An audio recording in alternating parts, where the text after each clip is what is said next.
Hello friends, welcome back to the new video guys. Today guys we are going to talk about guys font size setting in our Realme phone friends. In this video guys I will show you guys how can you change your font size in your Realme phone friends. You want to change your font size in your Realme phone, so friends you can change. And guys now let's see how to change font size in our Realme phone. In this video I will show you friends. So first of all guys, open your phone setting to change your font size. Then guys you can see guys your concentration settings and tap here, and guys scroll, and guys you can see font and display size and tap here, and guys you can see your font size. So you want to change, so guys you can change from here guys large and very large size.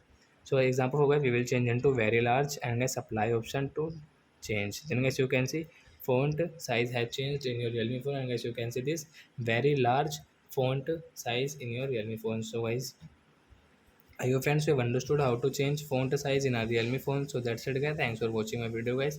Now we will meet on next video guys with new topic. Before going guys, please go and like my video, subscribe my channel. Bye bye friends.